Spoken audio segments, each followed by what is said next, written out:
Hello friends, welcome back everyone, welcome to my channel. तो आज मैं लेकर आया हूँ जो हमारी ग्रुप डी, ठीक है, railway group D, Haryana CET और यूपी पीईटी के लिए जो टेस्ट सीरीज चल रही थी, तो उसमें हम लूसेंट की बुक से आधुनिक भारत का स्टार्ट किया था। ठीक फ्रेंड्स, एक वीडियो आती है, ठीक फ्रेंड्स, एक आधुनिक भारत की वीडियो डालता हूँ मैं और एक डालता हूँ प्राचीन भारत की। ठीक फ्रेंड्स, दो प्रैक्टिस सेट डालता हूँ एक दो दिन में। ठीक फ्रेंड्स, तो प्राचीन भारत के दो पार्ट हो गए हैं। ठीक फ्रेंड्स, अगर किसी ने ना देखे हो तो जाके देख ले। और जो हमारा आधुनिक भारत का पार्ट नंबर दूसरा आज मैं लेकर आया हूँ। ठीक फ्रेंड्स, इससे पहले मैंने पार्ट 1 बनाकर आधुनिक भारत का अपलोड कर दिया था, जिसमें हमने देखा था पुर्तगालियों वगैरह का आगमन, ठीक फ्रेंड्स, यूरोपियों का आगमन। तो इसमें हमने यहाँ तक देख लिया था। ठीक फ्रेंड्स, लगभग इसके 94 क्वेश्चन थे। तो आज हम पार्ट नंबर 2 देखेंगे। ठीक फ्रेंड्स, इसमें देखेंगे हम विविध को। तो चलिए देखते हैं। ठीक फ्रेंड्स, अगर किसी ने वो पार्ट ना देखे हों, जो कि मैंने प्राचीन भारत के 2 पार्ट अपलोड कर दिए थे और आधुनिक भारत का 1 हो गया था अपलोड और दूसरी वीडियो ये है। ठीक फ्रेंड्स, यानी कि 2 पार्ट हो जाएंगे अपने। ठीक फ्रेंड्स, अगर किसी ने वो वीडियो ना देखी हो, ठीक फ्रेंड्स, तो जाके चैनल की प्लेलिस्ट बना रखी है ग्रुप डी के नाम से। ठीक फ्रेंड्स, ग्रुप डी के नाम से प्लेलिस्ट बना रखी है, आपको वहाँ पर मिल जाएगा। ठीक फ्रेंड्स, ये वेरी मोस्ट इंपॉर्टेंट टॉपिक है। ठीक फ्रेंड्स, लूसेंट की बुक से करा रहा हूँ मैं, जो कि Haryana CET, UP PET, UP लेखपाल, ठीक फ्रेंड्स, और क्या कहते हैं रेलवे ग्रुप डी के लिए है। ठीक फ्रेंड्स, तो चलिए देखते हैं। थोड़ा लंबा चलेगा इसमें। ठीक फ्रेंड्स, लगभग 200 प्लस क्वेश्चन देखेंगे इस वीडियो में, तो थोड़ा तीव्र गति से चलना। ठीक फ्रेंड्स, पहला देखिए, वेरी मोस्ट इंपॉर्टेंट है, यहाँ बताना कौन सा सही सुमेलित है। ठीक फ्रेंड्स, तो बता दीजिए, ये हो जाएगा ऑप्शन नंबर डी। ये खजुराहो चंदेलों ने बनवाया था, बाकी ये सारे गलत हैं। ठीक फ्रेंड्स, अगर ये पूछ ले कि ये मीनाक्षी मंदिर कहाँ है, तो ये तमिलनाडु में पड़ता है। ठीक फ्रेंड्स, याद रखेंगे। और ये एलोरा की गुफा तो आप महाराष्ट्र वगैरह जानते ही हैं। ठीक फ्रेंड्स, यहाँ पर बताना था सही सुमेलित कौन सा है, तो ये खजुराहो का मंदिर। ये हज़ारों बार क्वेश्चन पूछा गया होगा यूपी पीसीएस और उत्तराखंड पीसीएस वगैरह में। ठीक फ्रेंड्स, तो ये चंदेल का जो खजुराहो का मंदिर है, तो ये चंदेल शासकों ने बनवाया था और ये मध्य प्रदेश में पड़ता है। इमामबाड़ा, वेरी मोस्ट इंपॉर्टेंट, तो इमामबाड़ा पड़ता है लखनऊ में। ठीक फ्रेंड्स, आगे देखिए, तीसरा क्वेश्चन इधर है। तीसरा क्वेश्चन क्या कहता है, किस गुजरात शासक ने जिच मोहम्मद शाही नामक आंकड़ों का समूह बनाया जिससे लोग खगोल संबंधी अवलोकन कर सकें। ठीक फ्रेंड्स, तो बता दीजिए कौन सा शासक था वो। तो शासक का नाम है ऑप्शन नंबर बी, राजा हवाई सिंह। ठीक फ्रेंड्स, राजा जय सिंह या फिर सवाई राजा जय सिंह। इसने, अगर ये पूछ ले कि जयपुर नगर किसने बसाया था, तो इसी ने बसाया था। ठीक फ्रेंड्स, याद रखेंगे। ठीक फ्रेंड्स, तो चलिए देखते हैं अगला क्वेश्चन। ये क्वेश्चन समझ गए होगे। इस राजा जय सिंह था, ये बहुत ही मतलब A1 क्वालिटी का बंदा था। इसने ज्ञान विज्ञान मैथ वगैरह की इसे काफ़ी अच्छी नॉलेज थी। ठीक फ्रेंड्स, तो यहाँ देखिए इन्होंने क्या बनवाया था, खगोल संबंधी। ठीक फ्रेंड्स, खगोलीय विज्ञान का ये बहुत ही अच्छा ज्ञानी था। तो इसने ये 3-4 वेधशाला बनवाई थी। ठीक फ्रेंड्स, तो याद रखेंगे कहाँ थी वो वेधशाला। एक जयपुर, दिल्ली, मथुरा, ठीक फ्रेंड्स, और उज्जैन। कई बार ये यहाँ से पूछ लेता कि राजा जय सिंह ने कहाँ पर वेधशालाएँ या खगोलशालाएँ बनवाई थी, तो दिल्ली, मथुरा, उज्जैन और जयपुर। ठीक फ्रेंड्स, याद रखेंगे। चौथा क्वेश्चन देखिए, हवा महल, वेरी मोस्ट इंपॉर्टेंट, तो ये लॉलीपॉप है। ठीक फ्रेंड्स, हवा महल है जयपुर में। आगे देखिए। ठीक फ्रेंड्स, चेतक घोड़ा किसका था, तो ये लॉलीपॉप है, तो ये राणा प्रताप का था। ठीक फ्रेंड्स, आगे देखिए। छठा क्वेश्चन क्या कहता है, यहाँ पर मिलान करना है, तो बता दीजिए मिलान करके। तो ये कुछ भी ना पता हो, ठीक फ्रेंड्स, तो आपको इतना पता होगा कि बक्सर पड़ता है बिहार में। ठीक फ्रेंड्स, और प्लासी पड़ता है कहाँ, पश्चिम बंगाल में, और पानीपत पड़ता है हरियाणा में, और हल्दी घाटी पड़ता है कहाँ पर, राजस्थान में। तो 1 2 3 4 ये ऑलरेडी सही सुमेलित हैं। ठीक फ्रेंड्स, आगे देखिए। 7वां क्वेश्चन क्या कहता है, निम्नलिखित, ठीक है, निम्नलिखित कथनों में से कौन सा कथन 8वीं सदी के अंत में शंकराचार्य के बारे में सही नहीं है। ठीक फ्रेंड्स, तो यहाँ पर सही नहीं है। तो उन्होंने प्रयागराज में उन्होंने प्रयागराज को तीर्थराज का नाम दिया था, तो ये गलत है। ठीक फ्रेंड्स, बाकी सारे सही हैं, देख लीजिए। ये यूपी पीसीएस का पूछा हुआ क्वेश्चन है। ठीक फ्रेंड्स, अगर शंकराचार्य की बात करें तो इनके बारे में मैंने सब कुछ डिटेल में पढ़ा रखा है। ठीक फ्रेंड्स, इन्होंने 4 धाम की स्थापना की थी। ठीक फ्रेंड्स, इन्होंने जैन बौद्ध धर्मों का विस्तार पर रोक लगाई थी, लेकिन इन्होंने प्रयागराज को तीर्थराज नाम दिया था, ये गलत है। ठीक फ्रेंड्स, इन्होंने वेदांत का प्रसार किया था। ठीक फ्रेंड्स, तो हमें यहाँ पर बताना था कौन सा गलत है, तो तीसरा नंबर गलत है। ठीक फ्रेंड्स, ऑप्शन नंबर सी हो जाएगा हमारा आंसर। 8वां देखिए। 8वां क्या कहता है, निम्नलिखित में से दिल्ली में खगोल वेधशाला भी किसने बनवाई थी, तो मैंने बता दिया आपको। ठीक फ्रेंड्स, ये किसने बनवाई थी, तो ये मैंने बताया ना, दिल्ली में बनवाई थी, मथुरा में, जयपुर में। ठीक फ्रेंड्स, और कहाँ बनवाई थी, एक दिल्ली, मथुरा, जयपुर और उज्जैन में। ठीक फ्रेंड्स, ये क्वेश्चन कई बार ऐसे पूछ लेता है। ठीक फ्रेंड्स, तो ये देख लीजिए दिल्ली। ठीक फ्रेंड्स, दिल्ली में जो खगोलशाला वेधशाला बनवाई थी, तो ये जय सिंह ने बनवाई थी। आगे देखिए। गोविंद महल, जो हिंदू वास्तुकला का अप्रतिम उदाहरण है, तो गोविंद महल ये पूछ रहा है कहाँ पर है, तो ये हो जाएगा ऑप्शन नंबर ए, दतिया। ठीक फ्रेंड्स, आगे चलिए। निम्नलिखित में से कालानुक्रम में व्यवस्थित कर दीजिए। ठीक फ्रेंड्स, इनको कालाक्रम लगाना है, तो बता दीजिए सबसे पहले कौन था, उसके बाद कौन था। ठीक फ्रेंड्स, तो देखते हैं। तो सबसे पहले थी पद्मिनी, ठीक फ्रेंड्स, यानी कि पहले तीसरा आएगा। एक सेकंड, ठीक फ्रेंड, पहले तीसरा, इधर से चलते हैं, ठीक फ्रेंड। पहले तीसरा आएगा पद्मिनी थी, ठीक फ्रेंड। पद्मिनी के बाद आई थी दुर्गावती, फ्रेंड। दुर्गावती के बाद तारावती और फिर अहिल्याबाई, ठीक फ्रेंड्स। तो ये हो जाएगा 3 2 4 1, ठीक फ्रेंड। 3 2 4 1 है कहीं? 3 2 4 1, 3 2 4 1, ऑप्शन नंबर बी, ठीक फ्रेंड्स। आगे देखिए एलिफेंटा, तो ये देखिए मिलान करना है, ठीक फ्रेंड। अभी मैंने बताया ना, ऐसे क्वेश्चन बहुत ही लॉलीपॉप होते हैं, ठीक फ्रेंड्स। इनको आप देख के एक आधा भी पता हो तब भी यहाँ पर काम चल जाता है, ठीक फ्रेंड। तो चलिए देखते हैं एलिफेंटा। एलिफेंटा क्या है? तो ये गुफा है, ठीक फ्रेंड। एलिफेंटा की गुफा सुनी होगी आपने, ठीक फ्रेंड्स। तो और ये श्रवण बेलगोला में मूर्ति है, ठीक फ्रेंड्स। और क्या कहते हैं, खजुराहो, ठीक फ्रेंड। खजुराहो में क्या है? तो अभी मैंने बताया ना, खजुराहो में है मंदिर, ठीक फ्रेंड, खजुराहो का मंदिर। और सांची में है स्तूप, ठीक फ्रेंड्स। तो ये हो जाएगा ऑप्शन नंबर यहाँ पर भी, ठीक फ्रेंड्स। सुना होगा आपने सांची का स्तूप, ठीक फ्रेंड्स, एलिफेंटा की गुफा, ठीक फ्रेंड। तो ऐसे मिलान करना था, तो ऑप्शन नंबर यहाँ पर बी है, ठीक फ्रेंड्स। आगे देखिए 12वां क्वेश्चन। 12वां क्वेश्चन क्या कहता है? निम्नलिखित में से कौन गणित बीज गणित के क्षेत्र में अपने योगदान के लिए विशेष था? तो बीज गणित क्षेत्र में कौन विशेष था? तो ये हो जाएगा ऑप्शन नंबर सी, भास्कर। आगे देखिए निम्नलिखित में से प्राचीन वाद्य यंत्र है, तो वेरी वेरी मोस्ट इंपॉर्टेंट है ये हो जाएगा बीणा, ठीक फ्रेंड। आगे देखिए निम्नलिखित 4 भारी आक्रमणों को कालानुक्रम में लगाना है, ठीक फ्रेंड्स। यहाँ भी देखिए सबसे पहले किसने आक्रमण किया था, उसके बाद किसने किया था, तो चलिए देखते हैं, ठीक फ्रेंड्स।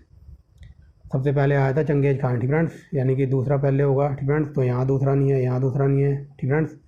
चंगेज खान के बाद आया था तैमूरलंग, ठीक फ्रेंड्स। तैमूरलंग के बाद आया था नादिर शाह, ठीक फ्रेंड्स। और फिर अहमद शाह अब्दाली, समझ गए होगे। अहमद शाह अब्दाली वगैरह कब आए थे? तो जो 1761 में जो अहमद, ठीक फ्रेंड, मराठों के साथ इनका युद्ध हुआ था, ठीक फ्रेंड। नादिर शाह आया था 1739 में, करनाल की लड़ाई हुई थी, ठीक फ्रेंड। तो यहाँ पर हमारा आंसर है ऑप्शन नंबर सी, ठीक फ्रेंड, 14वें का सी। आगे देखिए, ठीक फ्रेंड। 15वां क्वेश्चन क्या कहता है? 15वां कहता है कौन से बृहद मंदिर के आरंभिक, ठीक फ्रेंड, कौन से बृहद मंदिर आरंभिक अभिकल्पना तथा निर्माण सूर्यवर्मन सेकंड के राज्यकाल में हुआ था? तो सूर्यवर्मन सेकंड के राज्यकाल में कौन सा मंदिर बना था? तो ये बना था अंकोर वाट का मंदिर। ये वेरी वेरी मोस्ट इंपॉर्टेंट है। कई बार ये क्वेश्चन पूछता है कि अंकोर वाट का मंदिर कहाँ है, तो ये कंबोडिया में पड़ता है, ठीक है। कंबोडिया याद रखना, ठीक फ्रेंड्स। आगे देखिए यहाँ पर मिलान करना है, तो मिलान कर दीजिए, ठीक फ्रेंड्स। तो चलिए देखते हैं मिलान करके, ठीक फ्रेंड्स। शिशुपालगढ़ कहाँ है? तो ये शिशुपालगढ़ पड़ता है उड़ीसा में, यानी कि पहले का तीसरा, ठीक फ्रेंड्स। उसके बाद देखिए पहले का तीसरा, फिर ये पड़ता है पिपरवा, ठीक फ्रेंड्स। पिपरवा कहाँ पड़ता है? पिपरवा पड़ता है उत्तर प्रदेश में। बी का चौथा गोलपाड़ा, ठीक फ्रेंड। गोलपाड़ा कहाँ पड़ता है? तो ये पड़ता है असम में। फिर एक, ठीक फ्रेंड। और ये विष्णुपुर, ठीक फ्रेंड। विष्णुपुर कहाँ पड़ता है? तो ये विष्णुपुर पड़ता है मणिपुर में, ठीक फ्रेंड। यानी कि 3 4 1 2, 3 4 1 2, 3 4 1 2, ठीक फ्रेंड। ऑप्शन नंबर सी है हमारा यहाँ आंसर, ठीक फ्रेंड। आगे देखिए, ये देखिए यूपीएससी का पूछा हुआ क्वेश्चन है, ठीक फ्रेंड। यूपीएससी में ऐसे क्वेश्चन आते हैं। देखिए निम्नलिखित कथनों पर विचार कीजिए और यहाँ पर बताना कौन सा सही है, ठीक फ्रेंड्स। क्वेश्चन देखिए, यहाँ से पढ़ के आपको आंसर नहीं लगाना। निम्नलिखित कथनों में से विचार कीजिए। क्वेश्चन यहाँ से शुरू होता है कि यहाँ पे देखना नीचे कौन सा सही पूछा है या गलत पूछा है, नहीं तो फिर गलत हो जाएगा क्वेश्चन, ठीक है ना। यहाँ बताना कौन सा सही है। तो चलिए देखते हैं। दक्षिण भारत में इक्ष्वाकु शासक बौद्ध मत के विरोधी थे, फ्रेंड्स। तो चलिए देखते हैं। दक्षिण शासक यहाँ पूछा है कि जी इक्ष्वाकु शासक थे, तो ये बौद्ध मत के विरोधी थे, सही है, ठीक है। दूसरा क्वेश्चन देखिए, पूर्वी भारत में पाल शासक बौद्ध मत के समर्थक थे, तो ये दोनों ही सही हैं, ठीक फ्रेंड्स। ये विरोधी थे और ये समर्थक थे, तो ऑप्शन नंबर सी हो जाएगा यहाँ पे, ठीक फ्रेंड्स। आगे देखिए, ये अगेन यूपीएससी का पूछा हुआ क्वेश्चन है। देखिए, ठीक फ्रेंड, निम्नलिखित कथनों पर विचार कीजिए। यहाँ पर कौन सा कथन सही है ये बताना है। तो चलिए देखते हैं। तो देखिए, हिंदू देवी देवताओं तथा मुस्लिम संतों की प्रशंसा में रचित गीतों का संग्रह किताब नौरस इब्राहिम आदिल शाह द्वितीय द्वारा लिखा गया, ये सही है, ठीक फ्रेंड्स। आगे देखिए, भारत में कव्वाली के नाम से जाने वाले संगीत शैली का प्रारंभिक रूप आरंभिक अमीर खुसरो का है, तो ये दोनों सही हैं, तो ऑप्शन नंबर सी, ठीक फ्रेंड्स। अगेन यहाँ पर सी सही हो जाएगा हमारा, ठीक फ्रेंड्स, ऑप्शन नंबर सी। आगे देखिए, ये अगेन यूपीएससी का पूछा हुआ क्वेश्चन है। देखिए, ठीक फ्रेंड्स, यहाँ पर बताना निम्नलिखित कथनों पर विचार कीजिए कौन सा कथन सही नहीं है, ठीक फ्रेंड्स। तो चलिए देखते हैं कौन सा कथन सही नहीं है यहाँ पर। तो देखिए, अली मर्दा खान है, ठीक फ्रेंड। पहला क्वेश्चन पढ़ रहे हैं। अली मर्दा खान ने बंगाल में राजस्व कृषि पद्धति आरंभ की थी, तो ये पहला ही गलत है, ठीक फ्रेंड। अली मर्दा खान ने नहीं की थी, तो पहला ही गलत है, ठीक फ्रेंड। बाकी तीनों सही हैं, आप पढ़ लेना, ठीक फ्रेंड्स। आगे देखिए, अगेन यूपीएससी का पूछा हुआ क्वेश्चन है ये। देखिए, निम्नलिखित कथनों पर विचार कीजिए, यहाँ पर बताना है, फ्रेंड कथनों पर विचार कीजिए। तो देखते हैं फ्रेंड, इनको सीक्वेंस में अरेंज करना है फ्रेंड्स। तो अभी कर देते हैं सीक्वेंस में अरेंज। तो चलिए देखिए, पहले पुर्तगाली आए थे फ्रेंड्स। पुर्तगालियों का आगमन सबसे पहले हुआ था, फिर उसके बाद फिरोज तुगलक की मृत्यु हुई थी, यानी कि एक सेकंड फ्रेंड्स। अब चलिए, थोड़ा कन्फ्यूजन हो गई थी, यहाँ पर मिलान करना है फ्रेंड्स। तो देखिए, पहले कुतुब मीनार का निर्माण हुआ था फ्रेंड्स, उसके बाद फिरोज तुगलक की मृत्यु हुई थी, फिर पुर्तगाली आए थे, और उसके बाद फ्रेंड्स उसके बाद विजयनगर साम्राज्य में कृष्ण देव राय का शासनकाल था, यानी कि 2 4 3 1 2 4 3 1 option number A friends. Option number A है। 21वां क्वेश्चन देखिए, 21वां क्वेश्चन क्या कहता है, यहाँ पर अगेन मिलान करना है। तो चलिए फ्रेंड्स, इसके ऑप्शन देखते हैं फ्रेंड्स। इधर हैं इसके ऑप्शन फ्रेंड्स। तो चलिए मिलान करते हैं 21वें का फ्रेंड्स। तो फ्रेंड्स, तो चलिए देखते हैं इक्ता फ्रेंड्स। इक्ता किसके काल में आई थी? इक्ता लाया था कौन? इल्तुतमिश रजिया का पापा फ्रेंड्स। इक्ता व्यवस्था थी, तो ये लाया था दिल्ली का सुल्तान था ना, इल्तुतमिश फ्रेंड्स, यानी कि पहले का दूसरा। फिर जागीर होती थी मुगल काल में फ्रेंड्स। और ये अमरम फ्रेंड्स, अमरम होता था विजयनगर काल में फ्रेंड्स। और ये क्या कहते हैं, मकोका फ्रेंड्स, ये मकोका होता था मराठों में फ्रेंड्स। तो ये क्या आंसर हो जाएगा पहले का, इससे जागीर मुगल काल से फ्रेंड्स, अकरम इससे और मकोका इससे, यानी कि 2 3 4 1 फ्रेंड्स। चलिए देखते हैं 2 3 4 1 2 3 4 1 ऑप्शन नंबर बी फ्रेंड्स। आगे देखिए, निम्न कथनों पर विचार कीजिए और यहाँ पर बताना है कि इनको क्रम में अरेंज करना है फ्रेंड्स। तो क्रम में अरेंज करना है, अभी कर देते हैं फ्रेंड्स। तो चलिए देखते हैं, कुतुब मीनार का निर्माण पहले हुआ था, यानी कि पहले तीसरा आएगा फ्रेंड्स। यहाँ तीसरा नहीं है ना यहाँ है, तो ये 2 गलत हो गए फ्रेंड्स। कुतुब मीनार के बाद फिर तुर्काबाद का किला बना था, उसके बाद फिर लोधी गार्डन, और फिर फतेहपुरी सिकरी फ्रेंड्स, ये अकबर वगैरह ने बनवाया था। तो ये इसका आंसर हो जाएगा क्या, option number be friends, 3 1 2 4 friends. समझ गए हो गया। आगे देखिए, निम्नलिखित कथनों पर विचार कीजिए, यहाँ पर मिलान करना है फ्रेंड्स। अब सही दिखाई दे रहा होगा, तो चलिए मिलान कर देते हैं फ्रेंड्स। अभी मैंने बताया ना 1739 में नादिर शाह आया था, यानी कि डी का दूसरा फ्रेंड्स। डी का दूसरा देख लिए, यहाँ पर है, यहाँ पर है फ्रेंड्स। और उसके बाद देखिए, पानीपत में 1556 की डेट है फ्रेंड्स। तो 1556 की डेट किस चीज़ को इंगित करती है, तो बताइए फ्रेंड्स। तो बताइए, 1556 में हुआ था अकबर का राजरोहण फ्रेंड्स, यानी कि पहले का 5वां फ्रेंड्स। आगे देखिए फ्रेंड्स, अकबर का राजरोहण हुआ था पहले का 5वां 1600 फ्रेंड्स। 1600 में ईस्ट इंडिया कंपनी आई थी, और ये 1700 में नादिर शाह आया था फ्रेंड्स। और ये 1686 फ्रेंड्स, हल्दी घाटी का युद्ध। तो ये डेट गलत लिखी हुई है फ्रेंड्स, याद रखना। यहाँ पर 1686 में नहीं हुआ था हल्दी घाटी का युद्ध, ये आप कमेंट बॉक्स में बताएंगे, तो इसका आंसर हो जाएगा बी फ्रेंड्स। तो कोई बता सकता है हल्दी घाटी का युद्ध कब हुआ था फ्रेंड्स? कमेंट बॉक्स खुला हुआ है, बताना।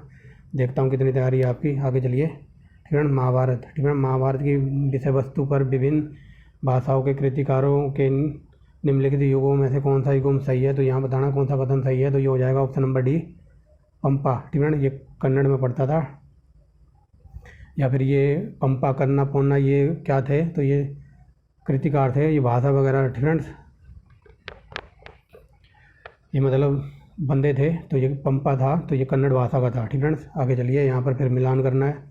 तो देखिए, पानीपत की द्वितीय लड़ाई फ्रेंड्स, द्वितीय लड़ाई किसके साथ हुई थी फ्रेंड्स? तराइन की लड़ाई, तालीकोटा की लड़ाई और प्लासी की लड़ाई। तो कुछ भी ना पता हो तो आप, प्लासी की लड़ाई अंग्रेजों और भारत की हुई थी फ्रेंड्स, यानी कि डी का दूसरा फ्रेंड्स। ऑप्शन कहाँ है इसके? ये देखिए यहाँ पर है, डी का दूसरा 1 में ही है फ्रेंड्स। चलो फिर भी मिलान करवा देता हूँ मैं फ्रेंड्स। पानीपत की लड़ाई हुई थी कब? तो ये भारत के मुगल शासन में हुई थी फ्रेंड्स। तराइन की दूसरी लड़ाई तो बता दीजिए, ये भारत में तुर्की शासन फ्रेंड्स। और तालीकोटा की लड़ाई तो ये विजयनगर साम्राज्य के साथ हुई थी। और ये प्लासी की लड़ाई ईस्ट इंडिया कंपनी के खिलाफ फ्रेंड्स। तो ये हमारा आंसर हो जाएगा इसका डी फ्रेंड्स। समझ रहे हो गए इतनी? आगे चलिए, यहाँ पर बताना कौन सा सही सुमेलित है, तो बता दीजिए यहाँ पर कौन सा सही सुमेलित है। तो ये हो जाएगा अमरावती बौद्ध स्तूप, तो ये आंध्र प्रदेश में है फ्रेंड्स, बाकी सारे गलत हैं। सूर्य मंदिर, तो ये लॉलीपॉप क्वेश्चन और हज़ारों बार क्वेश्चन पूछा होगा ये, तो ये हो जाएगा ऑप्शन नंबर सी, कोणार्क में है। आगे देखिए, यहाँ पर फिर मिलान करना है, आज कितने मिलान करने हैं ठीक है। तो अलाई दरवाज़ा, तो बता दीजिए अलाई दरवाज़ा किसने बनाया था। तो अलाई दरवाज़ा बनाया था अलाउद्दीन खिलजी ने, ठीक है ना, यानी कि पहले का पहला बुलंद दरवाज़ा तो ये अकबर ने बनवाया था। मोती मस्जिद शाहजहाँ ने, ठीक है। ये आगरा वाली मोती मस्जिद शाहजहाँ ने बनवाई थी, लेकिन दिल्ली में भी मोती मस्जिद है वो बनवाई थी औरंगजेब ने, ठीक है। समझ गए हो गए। अगर क्वेश्चन यहाँ से डीप में कई बार पूछ लेता है यूपीपीसीएस में, ठीक है, कि जो बुलंद दरवाज़ा है ये अकबर ने किसकी विजय में बनवाया था। तो ये बुलंद दरवाज़ा बनवाया था जब अकबर गुजरात को जीत के आया था, ठीक है। लेकिन क्वेश्चन यहाँ से और भी डीप में पूछा है, ठीक है। मुझे ये पूछा जाता है कि जब अकबर गुजरात को जीत कर आया था, ठीक है, जो ये इसने बुलंद दरवाज़ा बनवाया था तो ये कौन सी चाबियों के साथ खोला था। तो ये इसने गोल्डन, ठीक है, यानी कि गोल्ड की चाबी थी इसकी, सोने की चाबियों के साथ इसको खोला था। यहाँ से भी क्वेश्चन डीप में बना है, ठीक है ना, समझ गए हो गया आप। तो आप मिलान कर लेना, ठीक है। आगे चलिए। विजय पृथ्वीराज विजय के लेखक कौन है, ठीक है ना, ये वेरी वेरी मोस्ट इंपॉर्टेंट है। तो इसका आंसर हो जाएगा जैनक, ठीक है।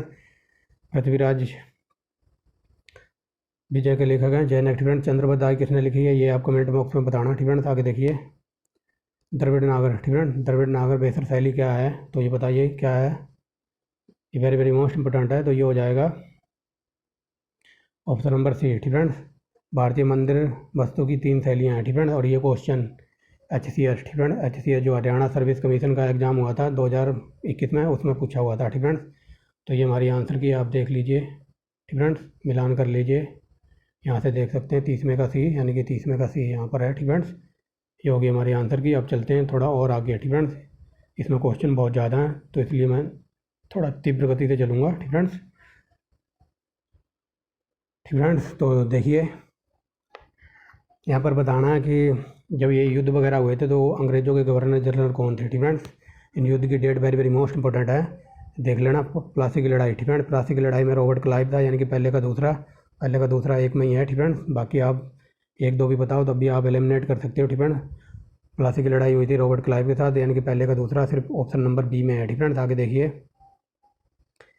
ठीक है। बक्सर की लड़ाई की डेट, फ्रेंड जितनी ये डेट है ना, ये कई बार ग्रुप डी वगैरह ग्रुप सी के एग्जाम में सीधा फैक्ट के रूप में पूछता। प्लासी की लड़ाई हुई थी 1757 में, द्वैत शासन प्रणाली तो ये 1765 में लगाई थी। बक्सर का युद्ध जो अभी ऊपर गलत डेट थी ना, वहाँ 1686 लिखा था, जो मैंने कहा था ये गलत है, ठीक है। सही डेट है 1765, ठीक है। क्या बोल रहा हूँ, 1764 में बक्सर का युद्ध हुआ था, और ये बक्सर जगह पड़ती है बिहार में, ठीक है। और बंगाल में अकाल पड़ा था, तो ये पड़ा था 1770 में, ठीक है। किनके काल में पड़ा था तो आप देख लीजिए, ठीक है। प्लासी की लड़ाई हुई थी रॉबर्ट क्लाइव के काल में, ठीक है। और ये द्वैत शासन लगाया था द्वैत शासन के टाइम इनका गवर्नर जनरल था बंगाल का रॉजर ड्रैंक।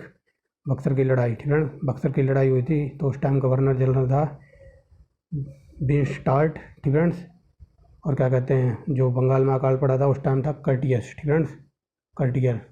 तो समझ गए होगे, इनकी डेट वगैरह एग्जाम में पूछ लेता कई बार डायरेक्ट, ठीक है। आगे देखिए दूसरा क्वेश्चन, वर्ष, ठीक है, वर्ष 1798 में लॉर्ड वेलेस्ली द्वारा प्रस्तावित सहायक संधि, ठीक है, सहायक संधि को स्वीकार करने वाला पहला भारतीय शासक कौन था। ये वेरी वेरी मोस्ट इंपॉर्टेंट है, पहला शासक था, बताइए कौन था। तो ये हो जाएगा ऑप्शन नंबर ए। एक सेकंड, ठीक है। तो हम इसका तो बी था, ठीक है। हम सीधा इधर से 5वें क्वेश्चन पर चले गए थे, इधर आना था, ठीक है। यहाँ से देखिए सीधा 5वें पे जंप कर गए थे हम, ठीक है। प्लासी की लड़ाई हुई थी तो 1757 में, ठीक है। ये देख लिया हमने कौन गवर्नर था, तो रॉबर्ट क्लाइव। बक्सर का युद्ध 1764 में हुआ था, तो इसका नेतृत्व करता था हेक्टर मुनरो, ठीक है। बंगाल में द्वैत शासन तो ये भी मैंने बता दिया ना, 65 से 72 के बीच लगाया था। ये वेरी वेरी मोस्ट इंपॉर्टेंट है, यहाँ से कई बार क्वेश्चन बन जाते हैं, ठीक है। इनकी डेट वगैरह याद रखना। ग्रुप डी वगैरह के जो एग्जाम, CET का जो एग्जाम होने वाला है, PET का, ठीक है, तो इनमें सीधा फैक्ट के रूप में क्वेश्चन आते हैं। आगे चलिए, ठीक फ्रेंड्स। तो अब आइए 5वें नंबर पर। 5वां नंबर ये बता रहा कि लॉर्ड वेलेस्ली की सहायक संधि किसने पहले स्वीकार की थी। तो ये की थी हैदराबाद के निजाम ने, ठीक है। वेरी वेरी मोस्ट इंपॉर्टेंट है। अगर क्वेश्चन ये पूछ ले भारत में सहायक संधि कौन लेकर आया था, तो कई लोग जिन्होंने डीप में नहीं पढ़ा होता ना, ठीक है ना, ऐसे क्वेश्चन UPSC UPPCS वगैरह उत्तराखंड PCS में, ठीक है, पूछ लिए जाते हैं कि भारत में सहायक संधि कौन लेकर आया था। अगर किसी ने डीप में पढ़ा है ना, नहीं पढ़ा है, तो वो लॉर्ड वेलेस्ली को मान देते हैं। इसके काल में सहायक संधियाँ बहुत लगाई गई थी, लेकिन भारत में सहायक संधि लेकर आया था कौन, जो मैंने पिछला पार्ट पढ़ाया था ना, जो पुर्तगालियों का एक गवर्नर था डुप्ले, ठीक है।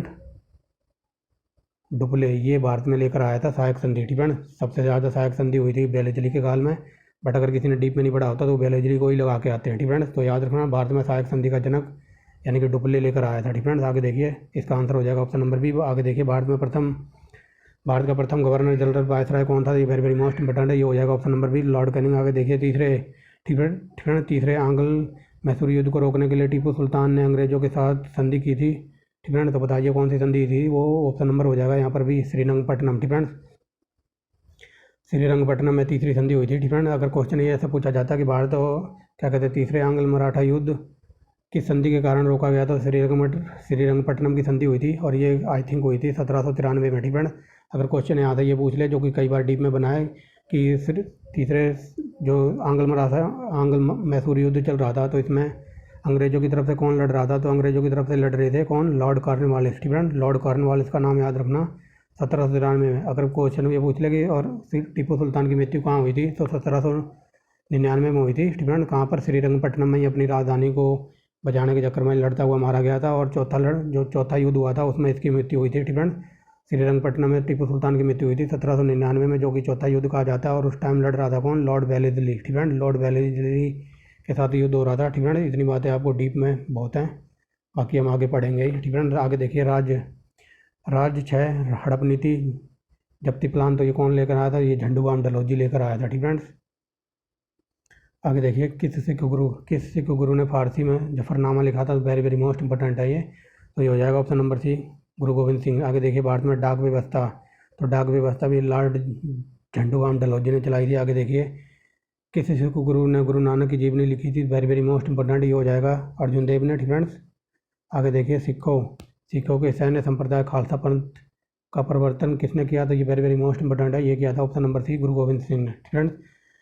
आप इस वर्ड को देख के घबराना नहीं, सैन्य संप्रदाय, ठीक है। यहाँ क्वेश्चन ऐसे पूछा जाता है कि सिखों को एक लड़ाकू फौज बनाया था किसने, या फिर लड़ाकू संप्रदाय में किसने तब्दील किया था, या फिर सैन्य संप्रदाय, सैन्य माने भी होता है, सेना की टुकड़ी को बोलते हैं ना, सैन्य टुकड़ी। तो वही पूछ रहा है कि सिखों को एक लड़ाकू सैन्य टुकड़ी किसने बनाया था, या सैन्य संप्रदाय खालसा पंथ की स्थापना किसने की थी? तो ये गुरु गोविंद सिंह, ठीक है। क्वेश्चन ऐसे भी घुमा के पूछा जा सकता है। आगे देखिए 1757 में सिराजुद्दौला किसके द्वारा पराजित हुआ था? तो ये 1757 में कौन लड़ रहा था प्लासी की लड़ाई में? क्लाइव, ठीक है। आगे देखिए फ्रेंड्स, आगे देखते हैं, यहाँ पर देखिए निम्नलिखित में से किसने लॉर्ड वेलेस्ली के साथ सहायक संधि पर हस्ताक्षर किए थे? ठीक है। भारत में सबसे ज़्यादा सहायक संधि इसने चलाई थी, लॉर्ड वेलेस्ली ने, ठीक है।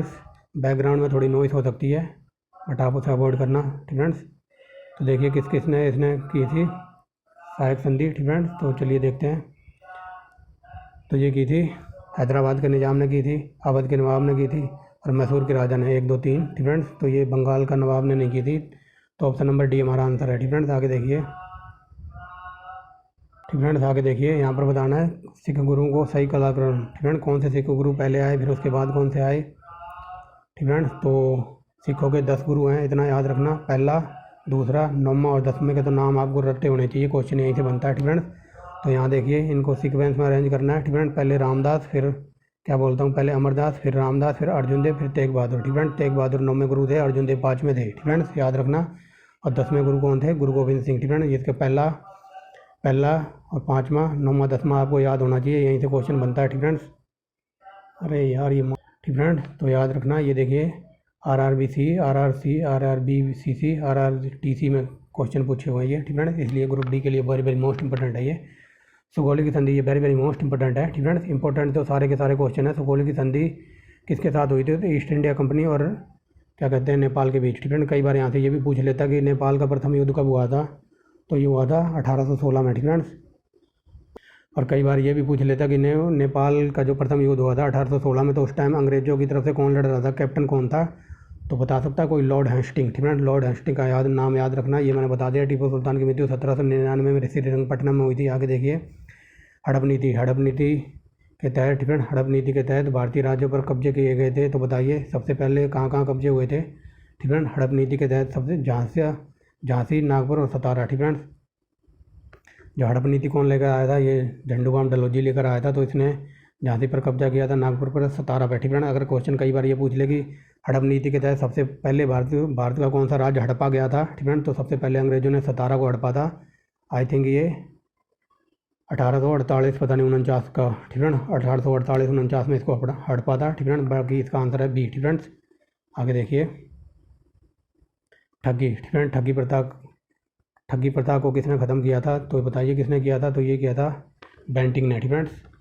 ये ऑप्शन नंबर बी हो जाएगा। विलियम बेंटिंक ने ODR, ठीक है, ODR नहीं है ये बोडियार, ठीक है, बोडियार डैश के साथ सकते हैं, तो वेरी वेरी मोस्ट इंपॉर्टेंट है ये ऑप्शन नंबर बी, मैसूर रियासत के। आगे चलिए, टीपू सुल्तान की राजधानी, तो ये मैंने बता दिया था, अपनी राजधानी में लड़ता हुआ मारा गया था। क्लाइव को बंगाल का गवर्नर जनरल कब बनाया गया था, तो ये बनाया गया था, और ये हो जाएगा ऑप्शन नंबर सी 1758 में, ठीक है। तो आगे देखिए 23वां क्वेश्चन क्या कहता है, भारत का प्रथम गवर्नर जनरल कौन था, तो ये वेरी वेरी मोस्ट इंपॉर्टेंट है और लॉलीपॉप क्वेश्चन है, तो ये हो जाएगा ऑप्शन नंबर सी, ठीक है, विलियम बेंटिक। आगे देखिए द्वैध शासन नीति, ठीक है, द्वैध शासन किसने लगाया था, तो ये लगाया था ऑप्शन नंबर सी, ठीक है, क्या बोल रहा हूँ, द्वैध शासन, ठीक है, द्वैध शासन को समाप्त किसने किया था, तो ये मैंने अभी बताया ना, वारेन हेस्टिंग, ठीक है। इनका नाम याद रखना, कई बार ये पूछ लेता कि भारत नेपाल के युद्ध में अंग्रेजों की तरफ से कौन लड़ रहा था, जो कि युद्ध हुआ था 1816 में, जो अभी हम पीछे पढ़ के आए, तो वारेन हेस्टिंग उस टाइम लड़ रहे थे अंग्रेजों की तरफ से। आगे देखिए अंग्रेजों का सबसे ज़्यादा विरोध किसने किया था, तो ये वेरी वेरी मोस्ट इंपॉर्टेंट है, ये किया था मराठों ने, ठीक है, क्योंकि मराठे इनको लपेटना चाहते थे पर अंग्रेज इनसे दूर ही रहते थे, ठीक है। आगे देखिए 1700 प्लासी का युद्ध हुआ था 1757 में, ठीक है। प्लासी का युद्ध 1757 में अत्यधिक ऐतिहासिक महत्वपूर्ण क्या था, ठीक है, तो बता दीजिए सबसे महत्वपूर्ण घटना क्या थी, तो ये हो जाएगा बी ऑप्शन, ठीक है। इसमें बंगाल में ब्रिटिश वर्चस्व के मार्ग प्रशस्त किया और इसके बाद संपूर्ण भारत पर ब्रिटिश नियंत्रण का रास्ता खुल गया, ठीक है। मतलब प्लासी का युद्ध हुआ था, इसके बाद मतलब अंग्रेजों की सत्ता पूरे भारत पर कायम हो गई थी, ठीक है। आगे चलिए, ब्रिटिश सरकार, ठीक है, ब्रिटिश सरकार भारतीयों को आधुनिक शिक्षा देना चाहती थी, इसका क्या उद्देश्य था, ठीक है, तो उद्देश्य वगैरह कुछ नहीं था, ये झंडू आम थे, ठीक है, और ये हमको लालच दे रहे थे, ठीक है। तो ऑप्शन नंबर ये है, भारत में अपनी राजनीतिक सत्ता की नींव डालना, ठीक है। ये चाह रहे थे कि हम इनको भारतीयों को थोड़ा बहुत पढ़ाएंगे लिखाएंगे और निजी पोस्ट पे लगा देंगे, इससे भारतीय भी खुश हो जाएंगे और हमारा मजबूती से भारत पर कब्जा होता जाएगा, ठीक है। तो ऑप्शन नंबर बी है यहाँ पर। अगर, ठीक है, अगर कोई UP PCS HCS या फिर उत्तराखंड PCS वगैरह की तैयारी कर रहा है ना, तो मैंने हिस्ट्री की बुक, ठीक है, हिस्ट्री की राम शरण शर्मा की बुक से और प्राचीन भारत का राम शरण शर्मा की बुक से प्राचीन भारत, मध्यकालीन भारत जो कि सतीश चंद्रा की बुक से, और आधुनिक भारत, ठीक है, आधुनिक भारत बिपिन चंद्रा की बुक से एकदम हिस्ट्री में डिटेल में पढ़ाया। तीनों की प्ले लिस्ट मिल जाएगी डिटेल में, ठीक है। एक एक चैप्टर की एक एक लाइन डिफाइन की हुई है, ठीक है, तो ये वहाँ पढ़ना जाके इन सबको मैंने डिटेल में पढ़ा रखा है, ठीक है। आगे देखिए, ये देखिए यथा प्रशासनिक अव्यवस्था कुशासन के आधार पर, ठीक है। ये देखिए क्वेश्चन वही है कि जो मतलब लॉर्ड डलहौजी की जो हड़प नीति थी ना, तो कुशासन के आधार पर किसको हड़प लिया था इसने, तो इसने हड़प लिया था अवध को, ठीक है। अवध के नवाब को इसने कुशासन का झूठा आरोप लगा दिया कि तुम अपना शासन ठीक से नहीं चला रहे, तो तुम्हारा राज अब हम हड़प लेंगे और अब हम यहाँ से शासन करेंगे, तो यहाँ पर वो जो ऑप्शन नंबर ए हो जाएगा, ठीक है। प्रशासनिक अव्यवस्था का कुशासन का के आधार पर लॉर्ड डलहौजी ने अवध को हड़प लिया था, ठीक है। आदि ग्रंथ की रचना वेरी वेरी मोस्ट इंपॉर्टेंट है, तो ये की थी, ऑप्शन नंबर हो जाएगा यहाँ पर सी, गुरु अर्जुन देव ने, ठीक है। आगे देखिए, ये देख लीजिए कहीं ना कहीं क्वेश्चन हर बार ये क्वेश्चन कहीं ना कहीं पूछा गया है। आगे देखिए, भारत में आधुनिक शिक्षा प्रणाली, ठीक है, आधुनिक शिक्षा प्रणाली की नींव किसने डाली थी या कब पड़ी थी, तो ये हो जाएगा ऑप्शन नंबर बी, ठीक है, 1835 में मैकाले, ठीक है, मैकाले का जो पत्र आया था, ठीक है, उसमें आधुनिक शिक्षा की बात कही थी, ठीक है। 1835 के मैकाले के मिनट यहाँ गलत लिखा हुआ है, मैकाले का जो घोषणा पत्र था उसमें, ठीक है। आगे देखिए यहाँ पर काला कलम में लगाना है, ठीक है, तो बता दीजिए काला कलम में लगा के, तो ये हो जाएगा, पहले आएगा रॉबर्ट क्लाइव, ठीक है, उसके बाद बिनस्टार्ट, ठीक है, फिर उसके बाद कार्टियस और बाद में आएंगे वारेन हेस्टिंग, ठीक है। तो ये 1 2 4 3 ऑप्शन नंबर बी, ठीक है। आगे देखिए,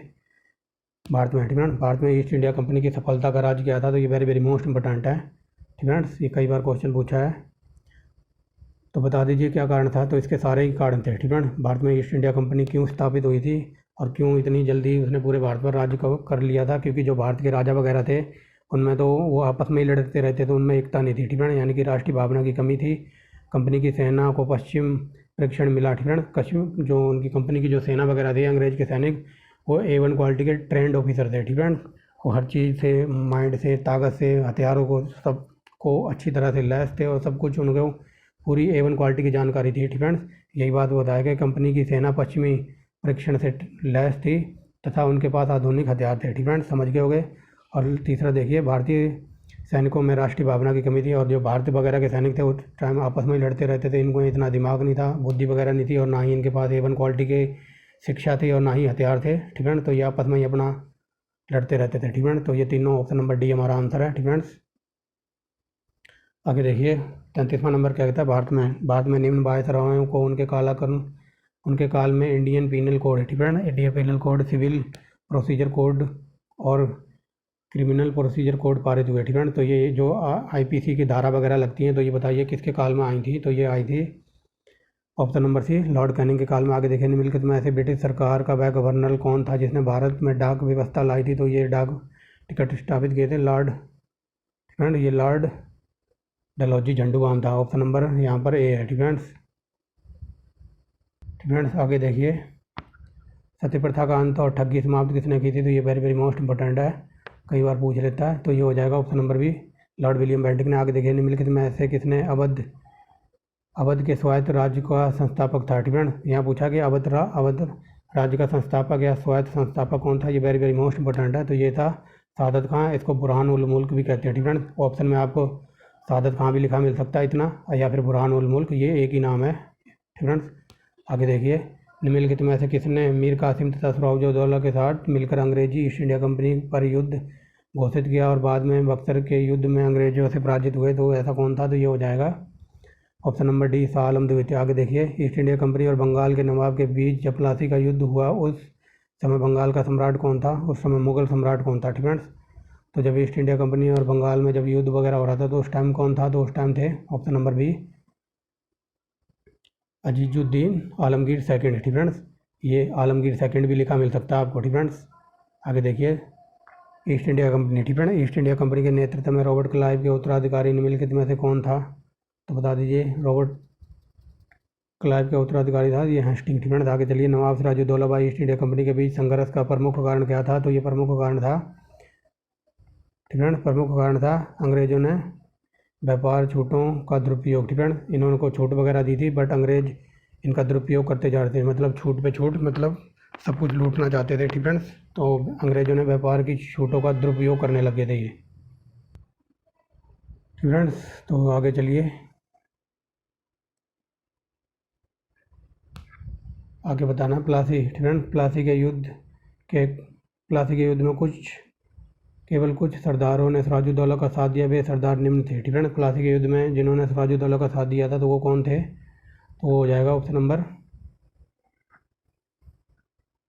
सी। ठीक है, ऑप्शन नंबर सी है। यहाँ पर कौन कौन था। तो ये था मोहनलाल, ठीक है, और ऊपर था मीर मदान। ठीक है, तो ऑप्शन नंबर सी है यहाँ पर। ठीक है, आगे चलिए, ठीक है, आगे देखिए काल कोठरी यानी कि ब्लैक होल की घटना, जिसमें से 146 में से 123 लोगों की एक छोटी सी कोठरी में बंद कोठरी में बंद करने के कारण मर गए थे। तो वो घटना हुई थी कहाँ पर हुई थी। तो ये हुई थी ऑप्शन नंबर यहाँ पर हो जाएगा डी, कोलकाता में। ठीक है, आगे चलिए प्लासी के युद्ध के बाद भारत के लिए शाश्वत दुखी वाली काली रात का आरंभ हुआ। ठीक है, यह किस बंगला कवि ने कहा था। तो ये कहा था, ये हो जाएगा नवीन चंद्र सेन ने। ठीक है, आगे देखिए इतिहासकार ने 1765 से 1772 तक कंपनी के राज्य को द्वैध शासन के काल का है। डाकुओं की संख्या, ठीक है, जो बंगाल में 1765 से 72 तक द्वैध शासन लगाया था, तो इसको डाकुओं की संख्या किसने की थी। तो डाकुओं की संख्या की थी इसने ऑप्शन नंबर बी के हम पढ़ी करना है। ठीक है, आगे देखिए सुरक्षा प्रकोष्ठ की नीति। ठीक है, सुरक्षा प्रकोष्ठ की नीति किससे संबंधित है। तो ये हो जाएगा वारेन हेस्टिंग से। आगे देखिए इलाहाबाद। ठीक है, इलाहाबाद की संधि के बाद रॉबर्ट क्लाइव ने मुर्शिदाबाद का उप दीवान किसको बनाया था। तो ये बनाया था option number A, Mohammad Raza Khan को। ठीक है, मैंने आप लोगों के लिए एक बुक मंगाई है ऑनलाइन। ठीक है, उसी के बार बार मैसेज आ रहे हैं, वो डिलीवरी बॉय बिल्कुल पहुंचने ही वाला है। ठीक है, उसी के बार बार मैसेज आ रहे हैं फ्लिपकार्ट के। ठीक है, तो मैं सोच रहा हूँ 50 क्वेश्चन करा दूँ तब जाऊँ लेने। ठीक है, क्योंकि कॉल भी आने वाली है उसकी। तो चलिए थोड़ा स्पीड में चलते हैं। निम्नलिखित में से किस भारतीय को रॉबर्ट क्लाइव ने बिहार का नायब दीवान बनाया था। तो किस भारतीय को बनाया था। ये बनाया था ऑप्शन नंबर डी, ठीक है, राजा सिताब रॉय को। ठीक है, आगे देखिए ये देख लीजिए PCS में पूछे हुए, BPSC में JPSC में। ठीक है, झारखंड जो पब्लिक सर्विस कमीशन की जो परीक्षा होती है। ठीक है, रणजीत सिंह को प्रसिद्ध कोहिनूर हीरा किसने दिया था, तो ये बताइए किसने दिया था। ये वेरी वेरी मोस्ट इंपॉर्टेंट है। तो ये दिया था शाह सुजान ने, ठीक है। आगे देखिए, ब्रिटिश जर्नल जिसने हैदर अली को पोर्टो नोवा युद्ध में हराया था, तो ये हराया था आरकोट ने, ठीक है। 50वां क्वेश्चन देखिए, रणजीत सिंह किसके उत्तराधिकारी थे। रणजीत सिंह के उत्तराधिकारी कौन थे, तो ये थे ऑप्शन नंबर बी खड़क सिंह, ठीक है। ये देखिए फिर मैसेज आ गया, ठीक है। आगे देखिए, निम्नलिखित में से सही सम्मिलित कौन सा नहीं है, तो बता दीजिए 51 में का ऑप्शन नंबर हो जाएगा यहाँ पर सी, लॉर्ड हेस्टिंग द्वितीय आंग्ल मराठा युद्ध, तो ये गलत है, ठीक है। लॉर्ड हेस्टिंग का संबंध किससे है, नेपाल युद्ध से, जो कि मैंने शुरू में ही बता दिया था। आगे देखिए, ठीक है। किस सिख गुरु ने विद्रोही राजकुमार को खुसरो की सहायता की थी, धन से और आशीर्वाद से, ठीक है। तो ये हो जाएगा ऑप्शन नंबर सी, ठीक है, अर्जुन देव की। आगे देखिए, सबसे अधिक निर्णायक युद्ध जिसमें अंग्रेजों के भारत में प्रभुत्व स्थापित कर दिया, तो ये मैंने अभी बताया था ना, कौन सा था, तो ये हो जाएगा ऑप्शन नंबर बी, ठीक है, बक्सर का युद्ध। मतलब इस युद्ध के बाद हारते ही तो ये पता लग गया था कि पूरे इंडिया पर अंग्रेजों का ही कब्जा हो जाएगा। आगे देखिए, 1 नवंबर, ठीक है, 1 नवंबर 1958 को महारानी विक्टोरिया का घोषणा पत्र पढ़कर किसने सुनाया था, तो ये लॉर्ड कैनिंग ने पढ़कर सुनाया था। और कई बार ये पूछ लेता है कहाँ पढ़कर सुनाया था, इलाहाबाद में, और कब पढ़कर सुनाया था, तो 1 नवंबर 1958 को। यहाँ से तीनों क्वेश्चन बनते हैं, तो तीनों मैंने बता दिए। आगे देखिए, ठीक है, रणजीत सिंह, ठीक है, रणजीत सिंह किस मिसल के थे, ये शुक्रचकिया मिसल के थे, वेरी वेरी मोस्ट इंपॉर्टेंट है। आगे देखिए, ठीक है, यथाकथित कुशासन का आधार पर, ठीक है, यथाकथित कुशासन के आधार पर मैसूर को किसने अपने राज्य में हड़प लिया था या मिला लिया था, तो ये मिला लिया था। बताइए किसने मिला लिया था, तो ये हो जाएगा ऑप्शन नंबर सी, ठीक है, लॉर्ड विलियम बेंटिंक ने कुशासन का आरोप लगाकर मैसूर को हड़प लिया था, ठीक है। अगर ये पूछ ले कि अवध को किसने हड़पा था, तो झंडूबाम डलहौजी ने, ठीक है। बट यहाँ मैसूर की बात हो रही है, तो मैसूर को हड़प लिया था इसने विलियम बेंटिंक ने। आगे देखिए, ठीक है, किसने अपनी राजधानी मुर्शिदाबाद से मुंगेर ले गया था, तो मुर्शिदाबाद से मुंगेर कौन गया था लेकर अपनी राजधानी को, तो ये गया था मीर कासिम। आगे देखिए, ठीक है, किसकी समाधि के कारण, ठीक है, किसकी समाधि के कारण नांदेड़ गुरुद्वारा सिखों के लिए पवित्र माना जाता है, तो वेरी वेरी मोस्ट इंपॉर्टेंट है, तो ये हो जाएगा गुरु गोविंद सिंह के। आगे देखिए, बक्सर का युद्ध 1764 में हुआ था, उस समय दिल्ली का शासक कौन था, तो ये दिल्ली के ऊपर कौन शासक कर रहा था, तो ये कर रहा था शाह आलम द्वितीय, ठीक है। आगे देखिए, टीपू सुल्तान, ठीक है, टीपू सुल्तान 1799 में मारे गए थे, ठीक है। और ये पूछ ले कौन से युद्ध में, चतुर्थ युद्ध में 1799 में श्रीरंगपट्टनम में, ठीक है। इतनी जानकारी आपके लिए बहुत है। आगे देखिए, ब्लैक होल की जो घटना हुई थी, ठीक है, तो वो किसके काल में घटित हुई थी, तो ये हुई थी ऑप्शन नंबर सी, सिराजुद्दौला के काल में। सिखों के अंतिम गुरु कौन थे, तो ये देखिए मैंने कहा ना, आप इसको पहले, ठीक है, पहले 5वें 9वें 10वें गुरु का नाम याद कर लीजिए, ठीक है। सिखों के 10वें गुरु बता दीजिए कौन से थे, तो ये वेरी वेरी मोस्ट इंपॉर्टेंट है, तो ये गुरु गोविंद सिंह थे। आगे देखिए, निम्नलिखित में से कौन सा युद्ध जिसने भारत में ब्रिटिश प्रभुसत्ता का आरंभ किया, तो ये भी मैंने बता दिया है, ठीक है। प्लासी का युद्ध, ठीक है, प्रभुसत्ता का आरंभ किया, ठीक है, यहाँ आरंभ किया हुआ पूछा है। अगर ये पूछ ले कि पूरे भारत में प्रभुसत्ता स्थापित कर ली थी, तो उसका आंसर हो जाएगा बक्सर का युद्ध, ठीक है। आगे देखिए, डिंडीगुल, ठीक है, डिंडीगुल नाम है, तो ये वेरी वेरी मोस्ट इंपॉर्टेंट है, ये टीपू सुल्तान से जुड़ा हुआ है, ठीक है। डिंडीगुल का नाम तो तमिलनाडु के पास एक नगर का नाम था, ठीक है। आगे देखिए, ठीक है, गवर्नर जनरल, ठीक है, बंगाल के गवर्नर जनरल के समय सरकारी खजाना मुर्शिदाबाद से कलकत्ता ले जाया गया या स्थानांतरित कर दिया गया, तो ये हो जाएगा option number D, Warren Hasting, ठीक है। आगे देखिए, किस अधिनियम के तहत वारेन हेस्टिंग बंगाल के प्रथम गवर्नर जनरल बनाए गए, तो ये बनाए गए थे option number A, regulating act आया था 1793 में, ठीक है, 1793 नहीं 1773 में, ठीक है। आगे देखिए, किसके समय कलकत्ता में प्रथम न्यायालय की स्थापना हुई थी, तो ये हुई थी लॉर्ड वारेन हेस्टिंग के काल में, ठीक है। आगे देखिए, बंगाल के किस गवर्नर जनरल के काल में पिट्स इंडिया एक्ट पारित हुआ था, ये वेरी वेरी मोस्ट इंपॉर्टेंट है, ठीक है। 1784 में पिट्स इंडिया एक्ट आया था, सीधा कई बार फैक्ट के रूप में पूछ लेता है, ठीक है, याद रखेंगे 1784 में आया था पिट्स इंडिया एक्ट, ठीक है। तो ये उस टाइम किसका शासन था, तो ये शासन था ऑप्शन नंबर ए हो जाएगा वारेन हेस्टिंग, ठीक है। आगे देखिए, ठीक है, निम्नलिखित में से कौन सा सही सुमेलित है, तो बता दीजिए, ये कई बार क्वेश्चन आ चुका है, सही सुमेलित बताना है। तो ये 1845-46 में द्वितीय आंग्ल और सिख युद्ध हुआ था, आंग्ल का मतलब यहाँ अंग्रेजों से, ठीक है, अंग्रेजों और सिखों की लड़ाई हुई थी, दूसरा युद्ध हुआ था 45-46 में, ठीक है। यहाँ पूछा कौन सा सही सुमेलित है, ठीक है, तो यहाँ पर एक सेकंड, ठीक है, यहाँ पर पूछा है सही सुमेलित कौन सा है, तो ये, ठीक है, तृतीय, ये नहीं था, ठीक है, ये जल्दी जल्दी में बोल दिया, ठीक है। जो तृतीय मैसूर युद्ध हुआ था, ठीक है, अभी हम ऊपर पढ़ के आए ना तृतीय मैसूर युद्ध, तो ये 1790 से और 92 के बीच में हुआ था, ठीक है। और फिर ये 1824 से 26 के बीच प्रथम आंग्ल बर्मा युद्ध हुआ था। तो हमारा आंसर हो जाएगा डी। ठीक फ्रेंड्स, ये आंसर डी है, ये दोनों सही समझ लेते हैं। ठीक फ्रेंड्स, और ये प्रथम जो आंग्ल बर्मा युद्ध हुआ था अंग्रेजों और बर्मा के लोगों के बीच, तो इसकी डेट याद रखना, कई बार सीधा पूछ लेता है। ठीक फ्रेंड्स, कब हुआ था आगे देखिए। ठीक फ्रेंड्स, ये लास्ट क्वेश्चन आज का, इसमें 170 प्लस क्वेश्चन है। ठीक फ्रेंड्स, 100 क्वेश्चन हम इसके अगले पार्ट में देखेंगे, नहीं तो वीडियो बहुत लंबी हो जाएगी। ठीक फ्रेंड्स, आगे देखिए, ये यूपीएससी का पूछा हुआ क्वेश्चन है। ठीक फ्रेंड्स, सिख गुरुओं से संबंधित कौन से कथनों पर विचार कीजिए। ठीक फ्रेंड्स, तो देखिए, बंदा बहादुर को सिख गुरु तेग बहादुर ने सिखों का सैन्य मुख्य नियुक्त किया था। ठीक फ्रेंड्स, तो यहाँ पूछा है कौन सा सही समझ लेते हैं। देखिए, बंदा बहादुर को सिख गुरु तेग बहादुर ने सिखों का सैन्य प्रमुख नियुक्त किया था, तो ऐसा कुछ नहीं है। ठीक फ्रेंड्स, सैन्य प्रमुख नियुक्त नहीं किया था, तो पहला गलत है, तो पहला गलत है, ये नहीं होगा, ये नहीं होगा, ये नहीं होगा। हमारा आंसर है ऑप्शन नंबर बी। ठीक फ्रेंड्स, इसको कहते हैं एलिमिनेशन मेथड। ठीक फ्रेंड्स, आगे देखिए, गुरु अर्जुन देव सिखों के गुरु रामदास के बाद बने, ये सही है। ठीक फ्रेंड्स, आगे देखिए, गुरु अर्जुन देव अंगद देव ने सिखों को अपनी लिपि गुरुमुखी दी। ठीक फ्रेंड्स, तो ये दोनों सही हैं, तो हमारा पहला गलत था, तो पहला ये नहीं होगा, ये नहीं होगा, ये नहीं होगा। ठीक फ्रेंड्स, इसको कहते हैं एलिमिनेशन मेथड, तो ऑप्शन नंबर बी हमारा आंसर है। एक सेकंड। ठीक फ्रेंड्स, जल्दी जल्दी में काम बिगड़ ही जाता है। ठीक फ्रेंड्स, तो यहाँ पर आंसर हो जाएगा हमारा ऑप्शन नंबर बी। ठीक फ्रेंड्स, तो ये आज की वीडियो थी, देख लीजिए, इसमें 170 प्लस क्वेश्चन है। ठीक फ्रेंड्स, अगर 170 करा दिए तो बहुत लंबा प्रोसीजर हो जाएगा। ठीक फ्रेंड्स, ये देख लीजिए, 171 क्वेश्चन है। ठीक फ्रेंड्स, यानी कि 70 मैंने करा दिए हैं, जो आने वाला पार्ट होगा तो उसमें हम 100 क्वेश्चन और देखेंगे। ठीक फ्रेंड्स, ये देख लीजिए, 171 क्वेश्चन है।